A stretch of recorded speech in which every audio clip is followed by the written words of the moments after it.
Bueno, vamos a otros temas. Renovación Nacional presentó al ministro del Interior, Rodrigo Peñailillo, su propuesta para sustituir la actual ley antiterrorista. El documento considera nuevas atribuciones para el Ministerio Público, por ejemplo, relacionadas con el uso de agentes encubiertos, además de incluir en la normativa algunos delitos, por ejemplo, homicidios o lesiones graves bajo ciertas circunstancias como consideración terrorista.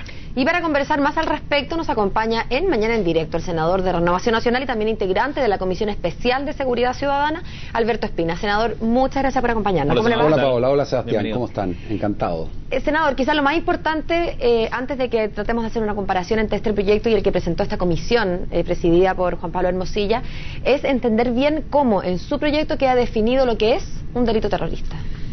Bueno, hoy día un delito terrorista es un delito de homicidio, de lesiones, de secuestro o de incendio o un atentado contra los medios de transporte público, cuando además de cometer ese delito hay una circunstancia adicional. Y la ley señala que esa circunstancia adicional que cambia de un delito común a un delito terrorista es que el autor haya tenido por finalidad provocar temor en la población, amedrentar a la población de que va a ser víctima de delitos de similar naturaleza.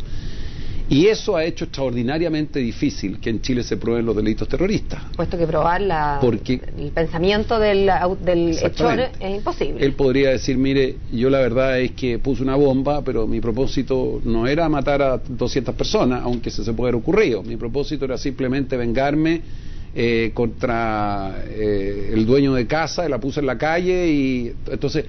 Nosotros revisamos la legislación comparada los tratados internacionales firmados por Chile. Fue un equipo muy grande de profesionales que han participado activamente en esto. Juan Domingo Acosta, José Francisco Gali y una serie de otros profesionales que nos han ayudado. Y hicimos un buen trabajo, yo creo. Y nosotros lo que agregamos es lo siguiente. Decimos, mire, aparte de que exista esa finalidad, siempre partamos que hay un delito base, que tiene que haber un homicidio, tiene que haber un secuestro, tiene que haber un delito de lesiones, tiene que haber un delito de incendio o un atentado contra el transporte público. Nosotros decimos que no solo tiene que considerarse como factor la finalidad o intención del delincuente que cometió el delito. Entonces agregamos, por ejemplo, si ese delito se comete para arrancarle la decisión a una autoridad, imaginémonos para liberar a un grupo de personas presos por narcotráfico. Yo pongo una bomba y exijo que voy a seguir poniendo si es que no liberan... La bomba tiene una situación distinta. Bueno, no voy a seguir matando gente si es que no liberan a mis amigos de la cárcel. Lo otro, perseguir a un grupo, un plan premeditado para perseguir un grupo determinado de personas. Alguien comienza a perseguir a alguien por su religión, por su condición sexual, por su filiación política. Entonces, esa acción transforma también un delito de los que mencioné antes en un delito de carácter terrorista. Sin necesidad de probar la intención del hechor de amedrentar, o sea, ese requisito subjetivo que tenía que ver con conocer... Está vigente, pero si no concurre, hay otros requisitos que sí concurren. Pero no cumulativos, sino que son uno u otro. Bueno, como existe la legislación, entre paréntesis, española, francesa, italiana, inglesa, en donde ese es un requisito. Y yo diría que el cambio que resuelve un conflicto muy grande, porque recordemos que el origen de este proyecto es porque nosotros como Estado hemos fracasado en términos de identificar y condenar a quienes han puesto más de 200 atentados, 200 bombas en Santiago, que nadie le tiraba mucha importancia hasta que las ponen en el metro y resulta que quedan 14 personas heridas, y Dios quiera, nadie sabe si vuelve a ocurrir, yo espero que no, y por eso se produce ese aceleramiento de este cambio legislativo. Y ahí lo que nosotros establecemos, que si una persona utilizando, o sea, un artefacto explosivo o un artefacto de alto poder destructivo o un artefacto incendiario afecta o puede afectar la integridad física, o sea, lesionar o matar a una persona, por esa sola circunstancia ese delito se transforma en terrorista. Me explico. Si yo pongo una bomba en la calle, en el metro, a la salida de un mall, en una carretera, y hay evidentemente el riesgo de que las personas que puedan estar pasando por ahí queden gravemente heridos o se mueran, esa conducta aquí y en cualquier país del mundo moderno constituye una conducta terrorista, y en Chile no lo era. Por eso se produció una cosa insólita, que se ponían bombas, pero los jueces decían, pero mire, ¿qué hizo el autor de la bomba? ¿Causar temor en la población? Entonces era muy difícil de probar. Entonces nosotros trajimos toda la legislación comparada las convenciones internacionales suscritas por Chile, la adecuamos a los estándares internacionales. ¿A qué legislación nos estamos acercando con el proyecto? Yo diría a la legislación que existe en España, que es un país que ha dado una durísima lucha contra la ETA, las recomendaciones de las Naciones Unidas, hemos respetado todo lo que es los fallos de la Corte Interamericana de Derechos Humanos sobre esta materia, y hemos hecho un súper buen trabajo que ya está presentado en el Senado, aprobado en la sala para que inicie su tramitación, y esperamos que se tramite junto con el proyecto del gobierno. Senador, pero ¿no queda muy laxo quizás el concepto o más interpretable, digamos, a criterio y a juicio de los propios jueces, ¿no?, que van a tener a cargo? Por ejemplo, cuando ustedes hablan de ampliar las causales, una de ellas es desestabilizar el orden constitucional democrático. ¿No podría, por ejemplo, un grupo de narcotráfico perseguir un objetivo, o si no lo persigue a través de sus actos causar algo similar? Bueno, esa causal yo diría que es la que está más repetida en todos los países del mundo. Eso, obviamente, muchas de estas materias no las resuelve un computador, las resuelve un juez. Y por lo tanto va a haber un elemento subjetivo siempre. Si cada vez que hay una conducta delictual hay un elemento subjetivo. ¿Por qué lo mató? ¿Qué quiso matarlo? ¿Lo quiso matar porque se trataba de una pelea personal? Por ejemplo, una persona que dentro de su casa, por una riña, hace estallar una bomba y para matar a alguien que vive en su casa, o invita a un amigo, la pone en la casa de un amigo, eso es un delito común. Pero si eso lo pone en un lugar, en una circunstancia en que puede llegar a provocar, o sea, está a la vista que el daño que se puede provocar es contra un grupo indeterminado de personas, entonces el cambio es radical. Y por lo demás, eso está así resuelto. Ahora, ¿cuáles son nuestras diferencias? ¿Diferencias con el proyecto sí, o con lo que hemos conocido? A ver, en primer lugar, una aclaración. Nosotros tenemos toda la intención, y yo lo he hablado con el ministro Peñalillo, de llegar a un acuerdo con el gobierno en esta materia y sacar un solo proyecto. Unificarlo, sí, en algún supuesto. sentido. ¿Y hay disposición del gobierno para ello? Absoluta. Yo tengo la mejor, hemos tenido la mejor recepción del ministro Peñalillo, del ministro Gómez, de los senadores.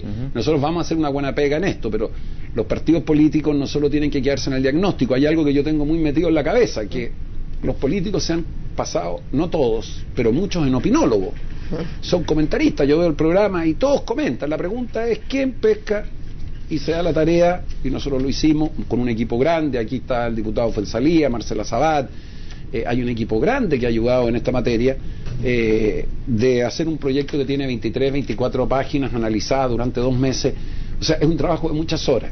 Ahora, ¿cuáles son diferencias con nosotros? Y por lo tanto, la primera cuestión importante es que este es un tema serio, duro, antipático, a nadie le gusta meterse, estar diciéndole a los terroristas que los va a tratar de afectar. ¿Cuáles son las diferencias? Que, sin conocer el detalle del proyecto del gobierno, yo escuché en la comisión de Juan Pablo Hermosilla señalar que solo cometería delito terrorista cuando esto se trata de una asociación ilícita terrorista. Ahí tenemos una diferencia de fondo. En el caso suyo pueden ser una persona singular. Absolutamente. O sea, es inconcebible que si una persona sola resulta que su finalidad y su propósito es poner bomba, porque es un seguidor, imaginémonos, un fanático de algún grupo fundamentalista que está actuando, esa persona, por el solo hecho de actuar en forma individual, no puede ser autor de una conducta terrorista. Eso, de hecho, yo tengo entendido que el gobierno lo desechó, y así lo explicó en su oportunidad el ministro del Interior. Después, por lo tanto, nosotros señalamos que una conducta terrorista puede ser cometida por una persona individualmente, puede ser cometido por varias personas, por un grupo que no constituye una asociación ilícita, o por una organización destinada a cometer delitos terroristas. ¿Y en este punto qué dice la legislación comparada? La gran mayoría permite que sea cometida por personas individuales, naturalmente. O sea, pero imaginémonos una cosa tan de sentido común. Si hay una persona que empieza a poner bombas en el metro y actúa sola, ¿qué es lo que es eso? ¿Es un homicidio simple? Senador, ¿Qué es lo que es? Es una conducta igualmente dañina. Senador, sí. Una consulta, perdón, pero usted es senador por la Araucanía, y hay una, insisto, sin haber visto el proyecto de Juan Pablo Hermosilla, trascendió que allí las delitos que se cometan en el entorno o a propósito de reivindicaciones territoriales no serían considerados también no serían considerados terroristas. Dado que usted es senador además de la Araucanía, ¿su proyecto contempla esa suerte de exención para los delitos que tengan esa motivación? No puede existir en Chile ningún tipo de exención para quien cometa un delito. Eso sería inaceptable. Es como suponer que en la República Islámica, que hoy día tiene conflicto y que tiene una lucha territorial, el hecho de matar personas masivamente, eso pasa a ser un delito común. Esto es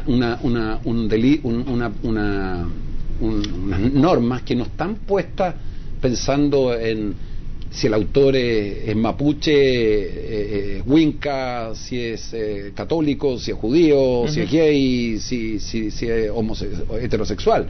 Esta es una norma objetiva. Aquí los autores de estos delitos son sujetos o grupos de sujetos que cometen acciones que apuntan fundamentalmente a provocar daño en la población. Y una última consideración, un daño gravísimo, una última consideración, porque sé que el tiempo vale oro. Yo creo que lo más importante no solo es eso, sino que se incorporan 3 figuras de investigación que son clave.